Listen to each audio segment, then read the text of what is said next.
everybody. And welcome to everybody who's here this morning in our sanctuary here at Metro East Unitarian Universalist Congregation, and greetings to anyone watching our service remotely now or later on. This is a welcoming religious community, and I am so glad to see everybody here. My name is Reverend Dr. Claudia Hall, and it is my delight to serve here as the minister of this congregation. I'm so glad to see everybody here today, both our new friends, our longtime members, and returning folks. And I hope that everybody will take a minute in their service and then also coffee hour. Just reach out and say hello to everybody. I know today is a very busy day, so we're going to kind of have some short spaces and long spaces, but we're going to be rocking and rolling to get everything done this morning. So I just want to invite everybody to take a breath now and just relax into it and let us go into our worship.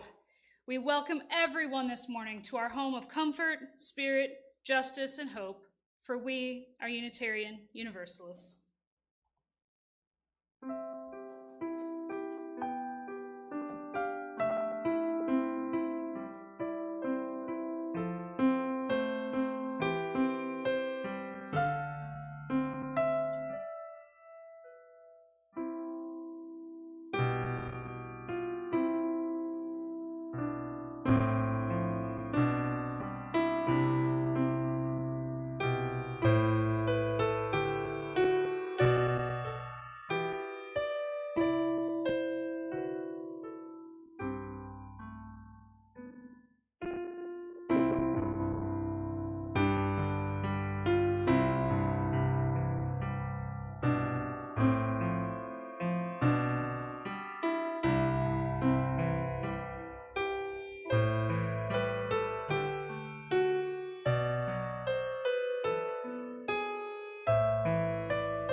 An important ritual in our Unitarian Universalist faith is the lighting of our chalice. We have so many interpretations of our chalice, but today I want to lift up the idea that it is the warmth and flame, not only of hope, which we all desperately need in this time and place right now, but also the idea that it is a hearth fire calling us home. For those who are watching elsewhere, please light your chalice or candle now. And for everyone else, I invite you all to join in together as we say our unison words projected on our screen. We light this chalice today as a symbol of the flame of reason and our dedication to lifelong learning about ourselves and others. We light this chalice in hope for the future of our church, our community, our country, and our world. May love center us always. Will you join me as you're willing and able in a spirit of prayer and meditation? Spirit of learning and progress, may we all learn from each other today things that support our growth as human beings. May we be focused on the common values that we share. May we center ourselves in the radical and holy love that revels in inclusion, which utilizes creative and out-of-the-box thinking, and which is open to the ideas and the gifts that each person is bringing to this community, knowing that however we are wired is an important expression of the divine mystery that is infinite diversity. Amen, and blessed be. I invite you all to take a moment this morning and greet somebody that you don't know as well. There's always a new face or two here, and make a new connection that we can then talk about over coffee hour. And then we're going to sing our first hymn.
It is a tradition here at the Metro East Unitarian Universalist Congregation to place each service within the larger values that we as Unitarian Universalists hold dear. This week, we are lifting up the values of pluralism and justice, especially as they relate to issues of neurodiversity and disability. As a denomination, we are very, very focused on issues of justice, and right now we are super busy. We are digging in against an administration that is determined to unravel 3 centuries of progress in human rights. As a church, we support the cause of social justice wherever it is found, but our heart, the causes that have truly spoken to us, the things that are entwined in our church's DNA as a community, are issues of LGBT and disability acceptance, inclusion, and justice.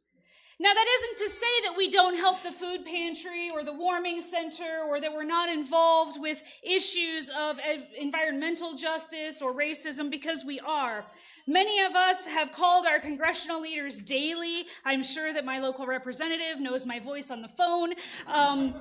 But at the same time, as we protest the horrors that we're seeing daily on TV, I'm not going to rehash them, we all know what they are, but we're going into these, but at the same time, we know that we're a small community, and to have the most impact, we have to focus our efforts. And so for us, the focus has always been and continues to be being a home for the people that just don't fit other places. The Metro East has a lot of churches doing racial justice work, but only a couple where queer folk are welcome. The Metro East has many churches dealing with immigration justice right now, but only one where people can gather regardless of what doctrines they do or don't believe. In a world where loyalty to a dictator is the primary act that gives you access to government, the capacity to offer freedom of thought is a gift that we are offering to others. Doing so in a space that is deliberately designed to welcome all bodies, all ability levels from the start is a justice that other churches do not offer. Many churches want to be disability friendly, but they are locked into older buildings needing renovation. We know what that is like, and we committed to being different. We committed to being a place where all could come. Today, and I know many of us are dreading this meeting, we are voting yet again on where we might go. And so what I am holding before you is not a vote for a place. Remember, in our system, the minister has no vote. I am not a member. Only members get to vote. What I am holding before you is two things this day. Our vision of being a community that is inclusive, where every person, whether their body can walk, whether their body can crawl, whether their body can push a wheelchair, however people ambulate, we want them to be able to come in our doors. The second thing that I hold up is our right relationships covenant that says that we will love one another. We are not all going to agree. I can guarantee you that there are at least as many opinions as there are members in our seats. So what we're going to do is we're going to love one another. We're going to disagree in love. We're going to say, you know what? You love this one and I don't. You love this other one and I think it's terrible. I think this one's great and you think it's awful, but you know what? We're going to vote our conscience. And when we all vote our conscience, we're all going to do the voting the way the board president has set it up. We're doing ranked choice, right? We're going to do ranked choice voting. That gives all of us the capacity to do this in a democratic way, okay? So if your top choice doesn't get picked, maybe your second choice does, because the market moves fast. Things may go. We've already had 3 of the properties the team selected go from under us. So just because you like a thing or don't like a thing doesn't mean that it's going to be ours. So take a breath, hold all things lightly, and may we all be well.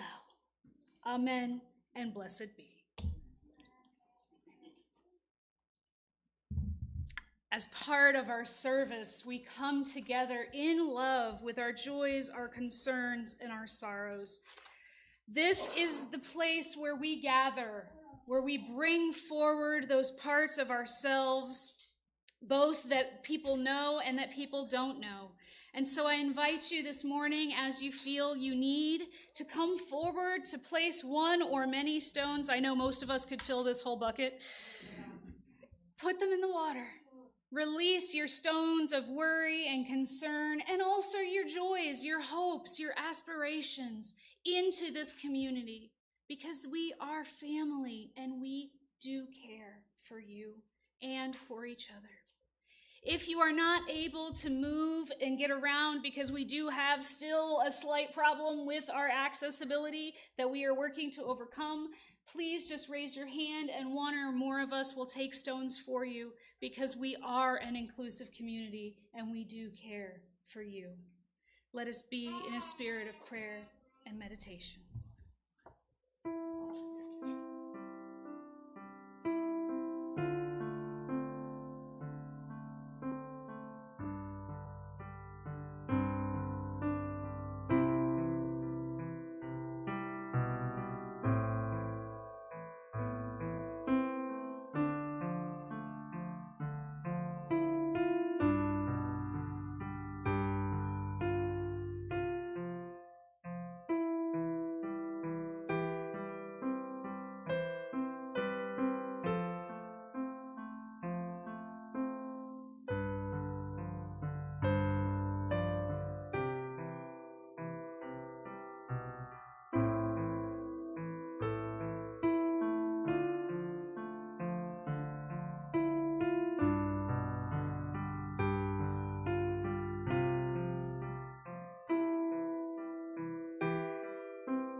So this month, we are, as part of our protest for the rest of this church year, this month we are studying neurodiversity in our sermons. And so today our topic is autism.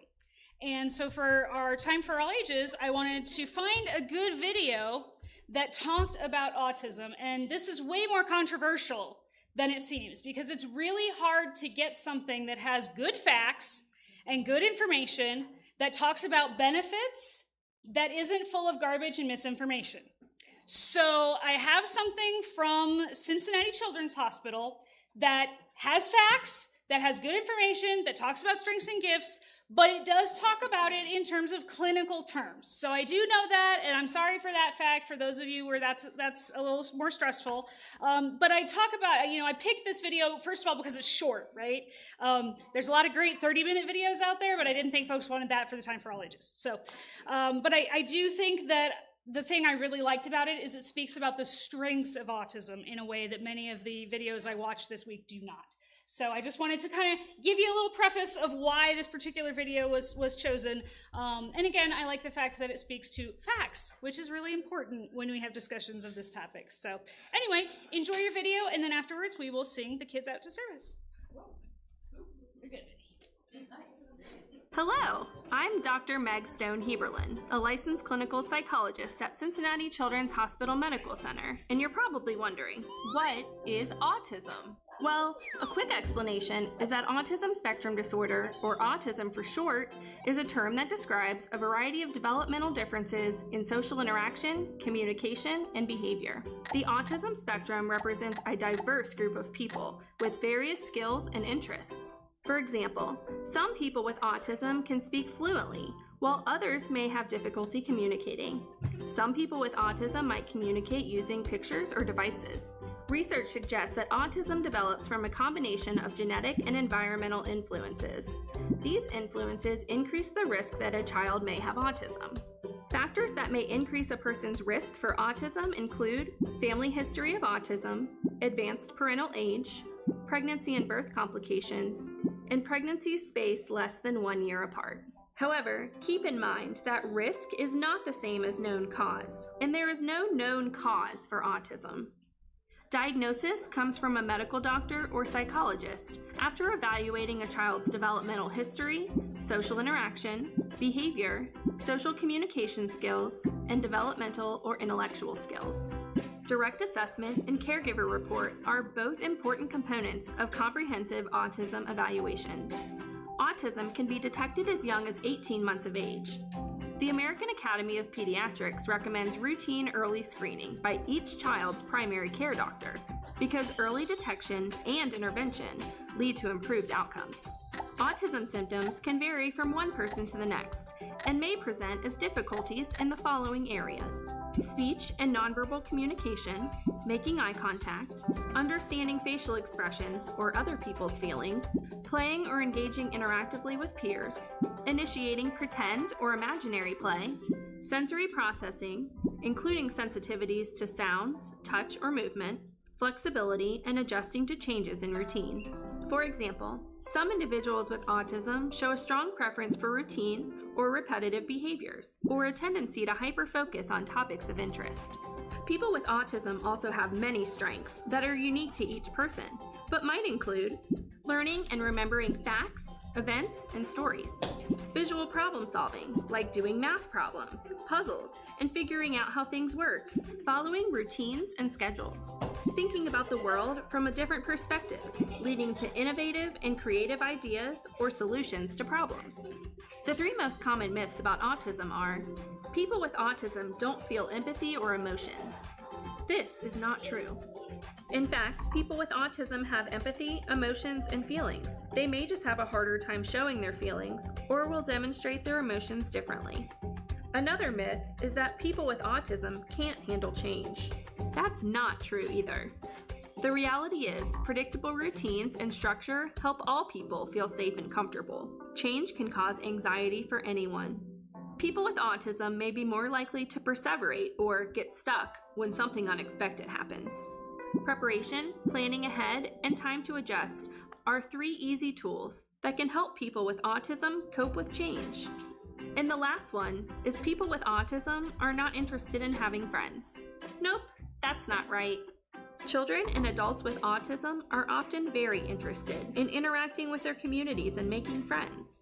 Just like everyone else, people with autism have a wide variety of interests and talents, and particularly enjoy connecting with others with similar experiences and interests.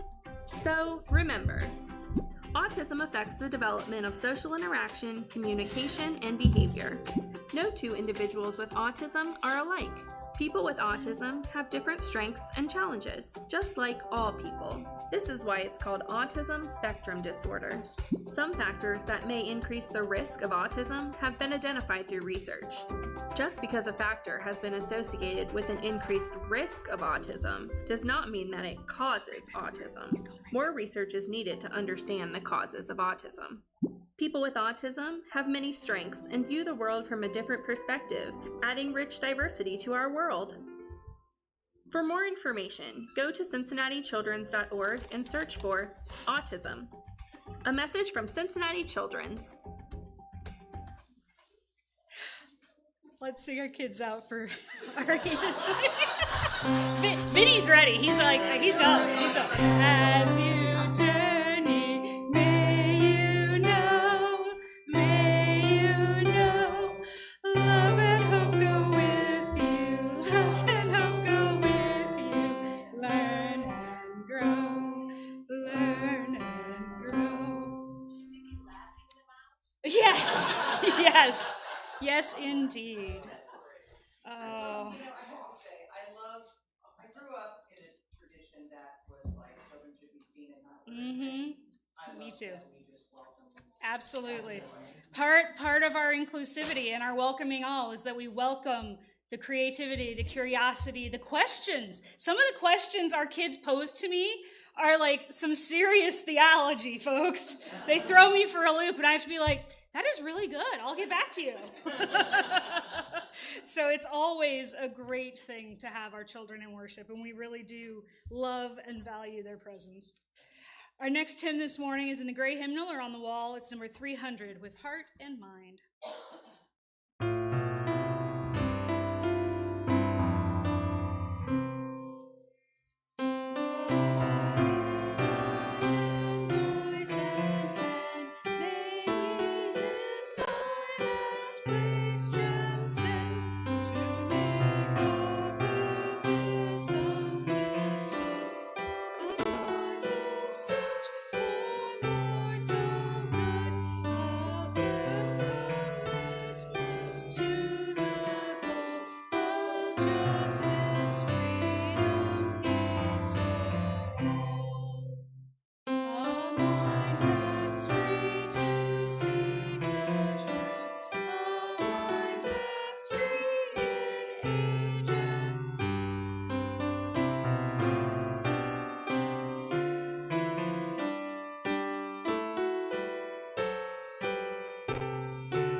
Well, good morning again, everybody.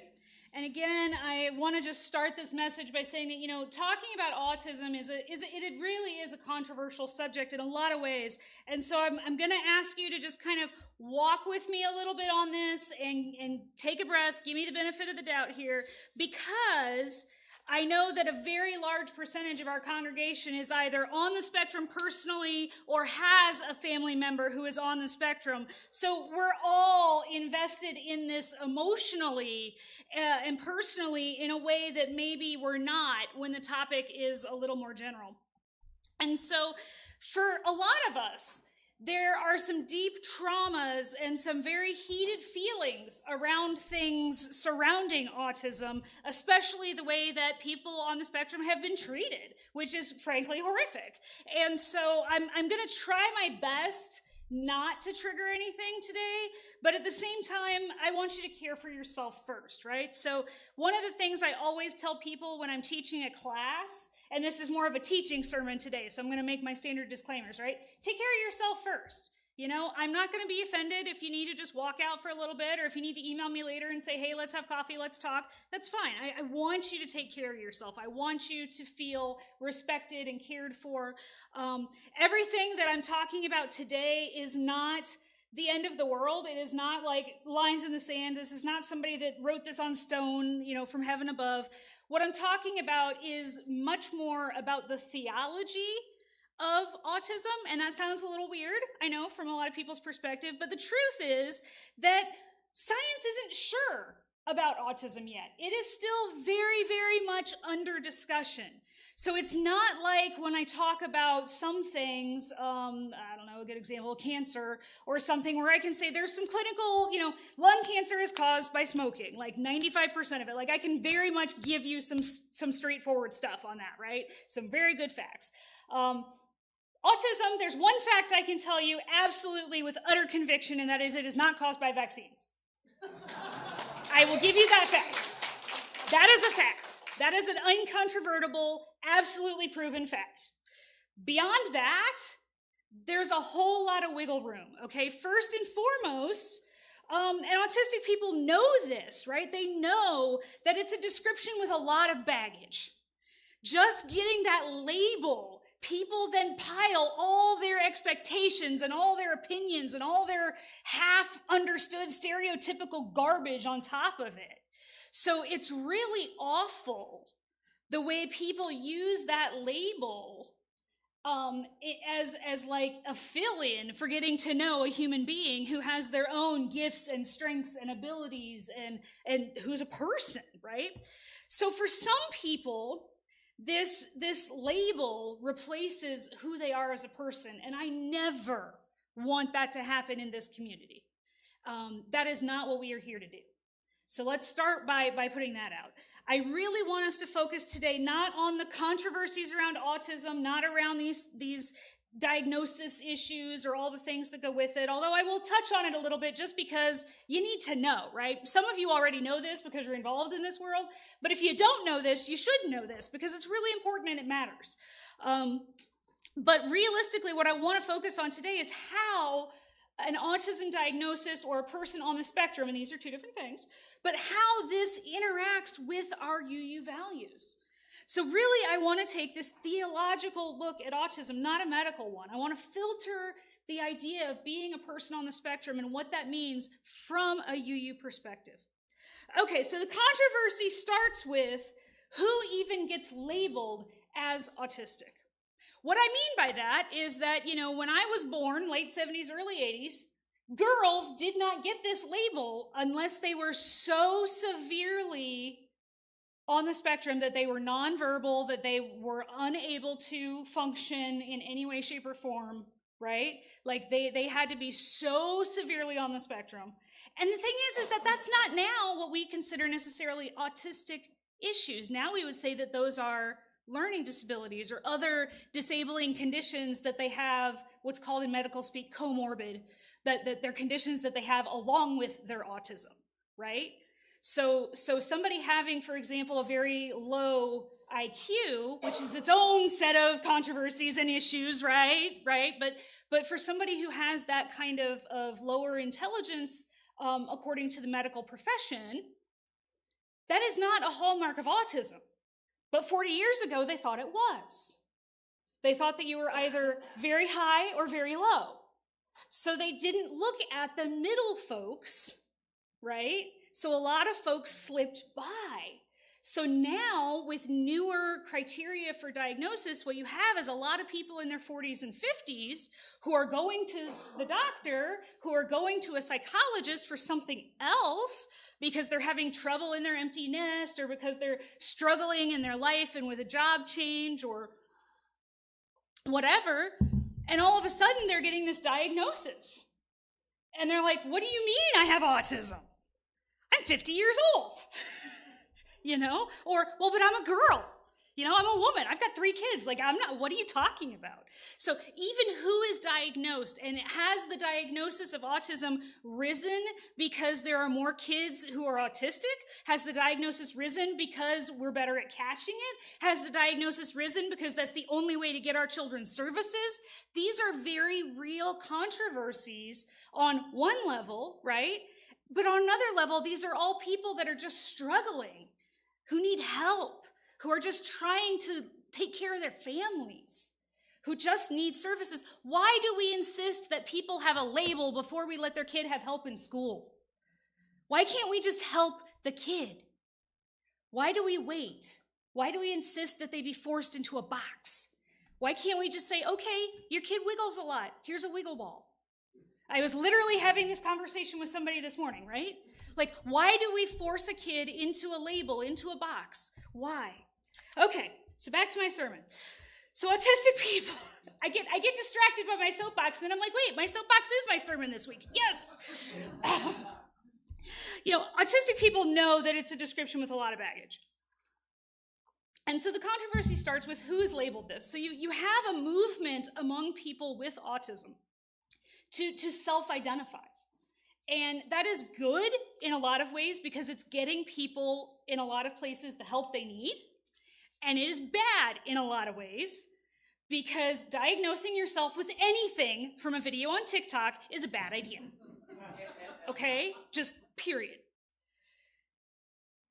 There's a reason that we have people that go to school for a very long time to get degrees in stuff. Whether it's social work and counseling, whether it's medical, like there's reasons we do this and we don't just, you know, Google it and go on. The reason is because there's lots of nuances, right? It's easy to say, oh, well, my friend doesn't like to make eye contact, so they're autistic, and just be done with it. It could be that, or it could be about 400 other things that are in the DSM, and, you know, we need nuance in our lives.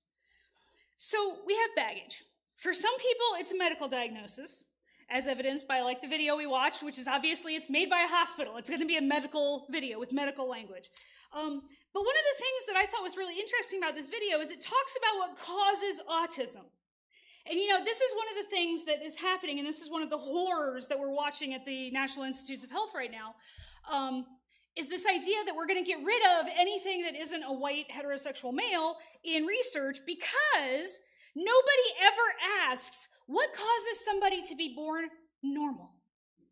I mean this seriously, right? People ask, what causes cancer? They never ask, what causes somebody not to have cancer?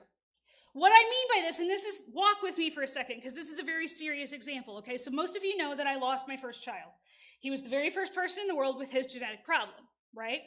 Well, a different variant on this gene causes a whole host of problems and causes the females who get it, because it's an X-linked thing, right?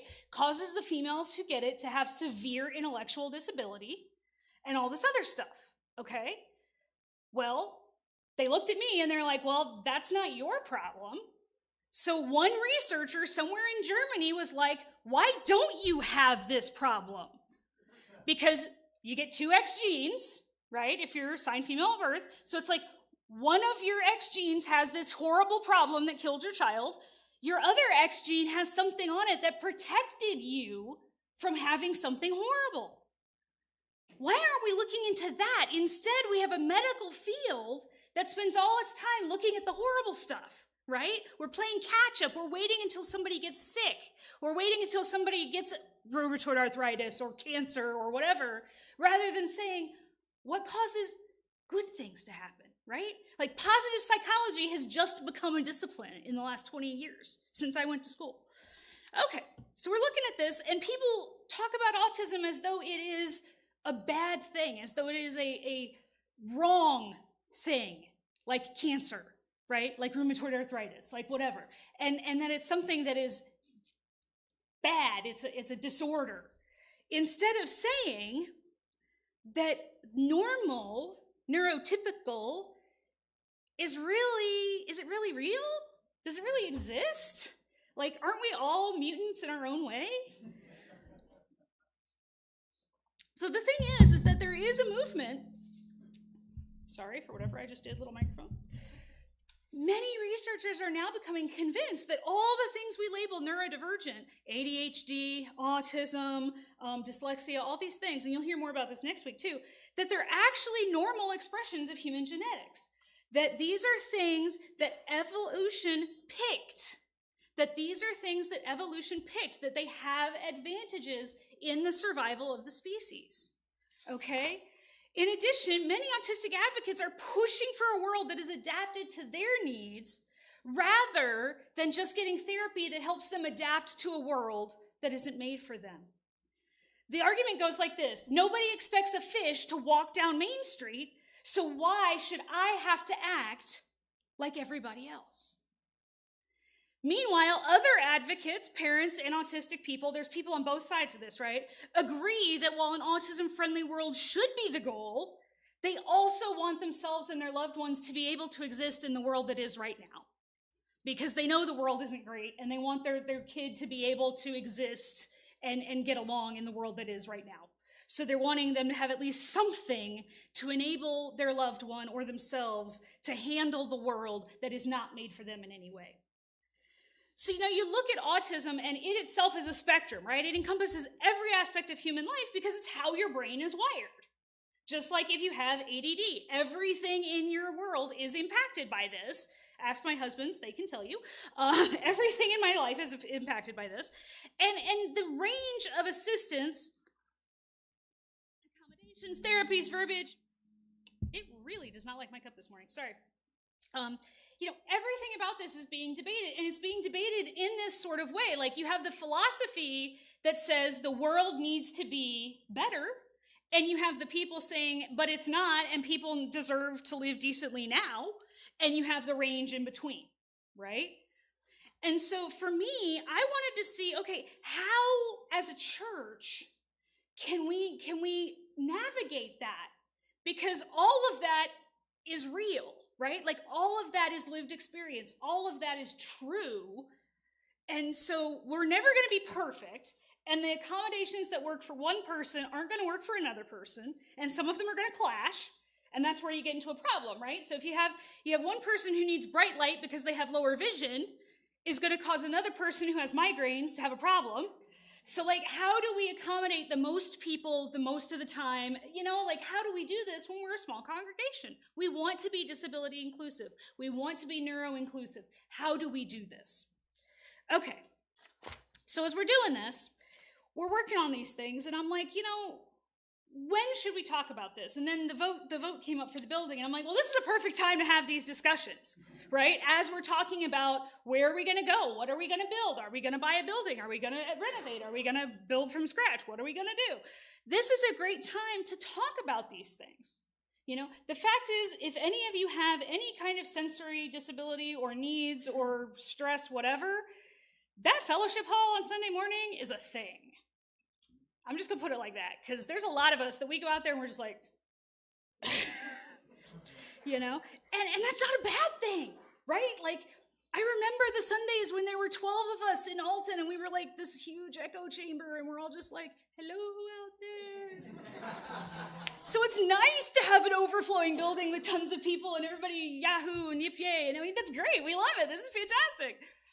But it's also overwhelming. And so how do we navigate these differences, right? So for me, I think part of it is to start with this idea: is autism a disability, or is the world just broken? And so I did a little thought experiment. What if the default mobility for the world was wheelchairs? I say this because it's something I understand, right? Because I'm a part-time wheelchair user. And so if the world was really wheelchair accessible, okay? If buildings were really built for this and ambulatory people were an afterthought, never again would I have to wait for the one stall in a bathroom that doesn't have pull bars to get up and down because one of them broke and they never fixed it, that has toilet paper so far away you can't reach it without dislocating something, that is covered in God only knows what down there because it's also the baby changing stall, which, oh, by the way, that is in the way of your wheelchair, so you can't actually like get in and get off and on the toilet, right? You wouldn't have that problem because every stall would be the right size for a wheelchair. And they'd actually be big enough that you could turn your wheelchair into and out of the stall. Oh, and they'd be gender friendly so that your spouse who needs to help you with this could come with you. Ooh. Every building would have a ramp, not in the back over there in the corner that's rusted through on that one side. And oh, that rail is terrible and it'll give you tetanus, but don't worry about it. You don't need it because nobody's handicapped. It's fine. The sidewalks would not be crumbled and so crushed and out of step that just merely walking down them. I dislocated my knee yesterday walking in my neighborhood because I caught a piece of sidewalk and twisted my leg. Well, ambulatory people don't have this problem, right? Because you just trot right along. Some of us don't get to do that. If I was in a wheelchair, it would have flipped. Sidewalks would be kept level and trim. Ice and snow removal. You know, they never remove snow on sidewalks. Never.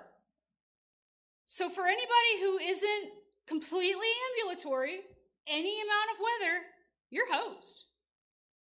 They don't even bother to clean the handicapped parking spots. I love it. My favorite is you go to Target or somewhere after a snowstorm, and they've piled all the snow right in the van part of the handicapped parking. So if you need to lower a ramp to get somebody in or out, too bad. Well, we have a handicap spot open. Yeah, that's real helpful if there's nowhere to put the lift down. So think about it. What if the default in society was autistic instead of allistic, which is the word that autistic people tend to use for neurotypicals? What if people all wore name tags, like great big name tags with all their pertinent information, whether they want to be contacted or not, whether touch was acceptable, if they used eye contact, whether they were verbal or not? Flapping their hands or tapping their arms or other behaviors that they use would be normal instead of creepy or weird. Wearing headphones or sunglasses inside or out would be fine. Nobody would care. People would be encouraged to dress in colors or textures that soothed them, keep the lighting in their office however worked for them, or even better, just work from wherever they functioned best. If a grown man stood to give a lecture in bunny slippers, holding a teddy bear under his arm and a communication board in his hand, no one would think him a freak or laugh at him. Instead, he would be held in great respect because of his encyclopedic knowledge of the subject and his love of the material. People would wait patiently for the communication of his board to come through rather than talk over his assistive device. What a world this could be. Autistic people are not broken. The world we live in is broken. Disabled people are not broken. The world we live in is broken. Our UU values call us to see that people need support to live in a broken world. However your brain is wired is beautiful. However your body functions as long as you draw breath on this planet is beautiful. Our values call us to respect that and to accommodate that as best we can. Now, these supports are complicated. One person might not need much, another needs a lot. But we all need support because this world is broken. Now, here's the thing about Unitarian Universalist theology. We don't believe that broken is forever. You know, most religions have this idea that the world is somehow fundamentally broken forever. Original sin, right? The fall. The world is somehow so broken that it can never be fixed. We have a different theology. Our theology says that, yes, the world is broken and it is awful, and we can fix it. That we are not only can fix it, that we are called to fix it. That our very purpose on this planet. You know, people say, oh, UUs don't have a goal, they don't have a purpose. We do too. Our purpose is to fix the broken world. Our purpose is to make heaven on earth. Our purpose is to create a world worth living in. Our purpose is to create a world where a person with a communication board and a person in a wheelchair have just as much access, just as much respect, just as much dignity, just as much everything as a white, heterosexual, rich man. That is our world. So what are we doing here in our church right now that's actually doing some of that? And I do want to point some of this out because we're doing some good stuff, right? I shouldn't just hit you over the head. I should give you some treats, right? So there's actually a few things we're doing that I think are really good. So first of all, if you haven't seen it, we actually have a fidget thing back there. And our kids use them a lot. And I've also seen some adults using them too. We have a basket of fidgets back there. So for people who need something to do during service, we do that. And for those of you, who need that sensory input, they're there. They're back there with the hymnals. For me, if I'm not leading the meeting up here, I'm knitting or crocheting in the meeting. We have quite the little craft club back there, if you don't know. And from what I understand, you don't even have to be neurocomplicated to join. So, you can just sit back there and craft. It's fine. I'm very challenged right now because I forgot my knitting. Yes. So I'm sorry. Get your fidget. Yeah, exactly. But another thing that we do, and this is really important, and Robin pointed out earlier how welcoming we are to the kids. That is super important because sometimes people can't sit still. Sometimes they need to walk, and we just don't care. I've seen adults get up in the service and walk out. If you need to go to the bathroom, go to the bathroom. I do not need somebody to raise their hand. We're not in second grade anymore, right? If you need to walk out for some other reason, that's okay. You take care of you. I trust that you do what your body needs, right? But another thing we do is we don't care how you dress. That is so important for a lot of people for a lot of reasons. For people like me, whose hands don't do buttons anymore, right? I can't do the things, the bendies and the twisties and the zippy things, right? For people who the textures they can't do it. Some people, the tags, they can't do certain textures or tags or itches or no. To have to go to a place where suits and ties are mandatory would basically be telling them they have to go to hell for an hour a week. And that's not what our church is about. That's not who we're about. We're about making heaven on earth, not hell. But this is so woven into who we are that we forget. We forget that a minister with purple hair would cause many churches to go into apoplectic attacks. But the truth of the matter is, I truly and sincerely believe that any God big enough to create a universe cannot possibly care what you wear. As long as you are comfortable and not going to get arrested for indecency, we are good. The other thing is we allow food and drink in here. That is so important. Now, we're being good in here because of the carpet, because we're renting. But as far as even just having water, for some of us, you constantly see me drinking, right? My medications, I cotton mouth like crazy. So if I'm talking, I gotta be sipping constantly. Lots of us have these issues. Some people just need the social prop of something in their hands. We don't ask questions. We just let you have your coffee cup. That's, again, something I go to other places and I'm just like, what do you mean I can't take a glass of water in the sanctuary? Seriously? Even other churches. And I'm just like, you're telling me that your 100-year-old hardwood floor can't stand a water bottle? Really?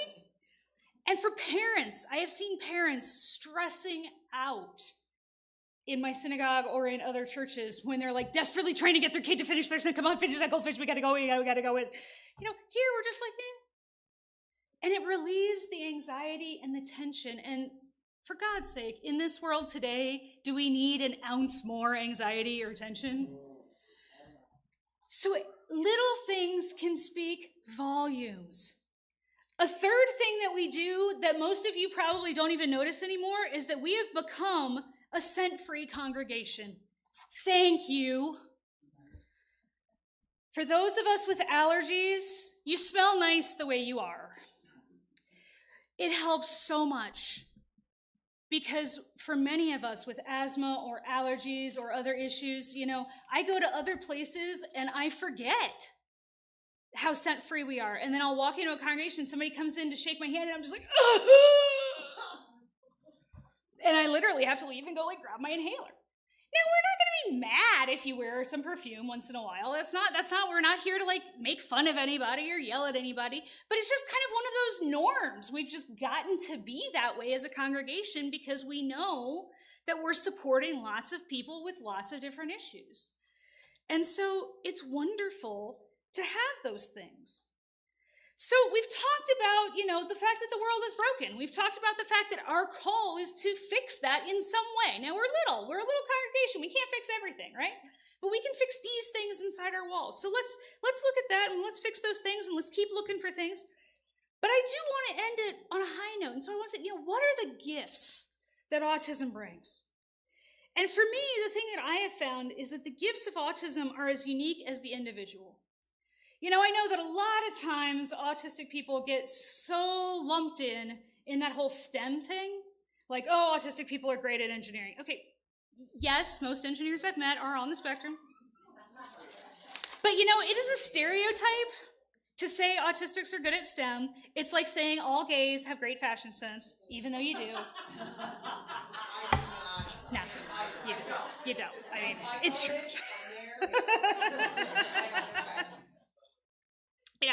Seriously, it is a stereotype, right? But the thing is that what it is because most people with autism have wonderful memories, they tend to do really well at jobs that require memorization of facts. And so STEM jobs are the ones that have pushed them into that, and they don't allow them to use their empathy. I have met some people with autism that make amazing doctors, and they have great bedside manner because they've taken the time to sit with people in a way that other doctors don't. They've taken the time to learn and to empathize and to probe the gifts and to really work with that. One of the best doctors I know has autism, and I respect her very, very much. So the thing is that, again, we can't stereotype or lump people in a group. We need to say, what are your gifts? What do you bring to us? Because your perspective on the world is important to us. It's important to us not because you're autistic, but because you are here. Right? You're important to us because you are here. I don't care what you did 50 years ago, other than it informs who you are now. I don't care what labels the outside world puts upon you. I care that you're here now. I care that you're sharing in our common dream of making the world a little bit better. I care that you're sharing with us, coming together, building each other up, propping each other up in any way we can, leaning together like a tower of sticks that may be blown around in this tornado we're calling this administration, but we're doing our darndest to stay up. We're doing this because this is who we are, and this is who we want to be. And the more we learn about each other, the more we lean on one another, the more we will discover that we are who we need to create the world we want to live in. Amen and blessed be. Our final hymn this morning is number 414 as we leave this friendly place.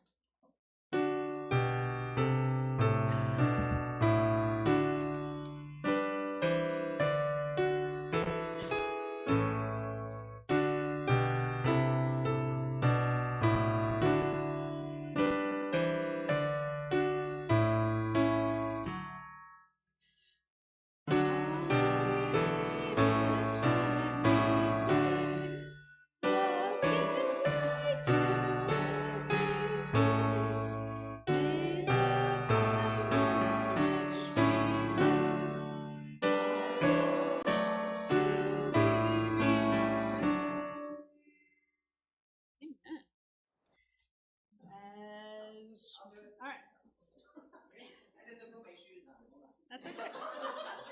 Totally legit. You don't get to laugh because you don't have shoes on either.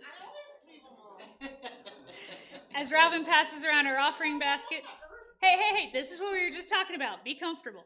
As Robin passes around her offering basket, I offer a reminder that our community is supported only by your giving. Please don't forget, if you are pledging, please use the pledge envelopes or write on your check that this is for your pledge so that we make sure we apply it appropriately to your pledge so that you stay eligible to vote as members. If this is your first time here in our service, please do not feel any obligation to give. We want this service to be our gift to you. Give what you can and what you are able, for you are a generous people.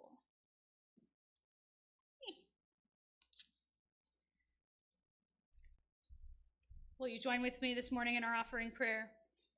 May this offering equip us to inspire love and seek justice. All right, announcements this morning. First, all right, it's me. It's me next week and Eden after that. So today we have to set up and take down after the meeting. Next week we have to set up and take down after potluck. And then April 6th we have to set up but not take down. So, yay. Next slide. Eden did his class already, so that was good. Worship associate training. So if you signed up on the list, and I will send out another. There's one more. Oh, there's one more class. I'm sorry. Yes, so it's one more class this week. Sorry about that. So there's 2 more classes this week. So Tuesday is my final Bible class for liberals on Zoom. And so if you don't have the Zoom for that and you want to come, even if you haven't come to a single other one, I would love to have you come to this one, because this is the one where we're talking about all the big stuff. Does the Bible hate gays? Does the Bible hate abortion? Does the Bible hate women in ministry? Does the Bible hate, you for being you? Those are all going to be covered this week, the big topics. So please definitely come to that. It's on Zoom. Like I said, email me if you need the link. Eden is doing an in-person class at Emmanuel UMC on Wednesday. So 2 classes this week. And then on next Sunday, we're doing our worship associate training. I will send you all an email. It's going to be like 10 minutes after church, very, very short. So if you signed up to be a worship associate, we're going to get you real quick taking care of that, and we'll have a go over with that. So I'll get with you on that this week.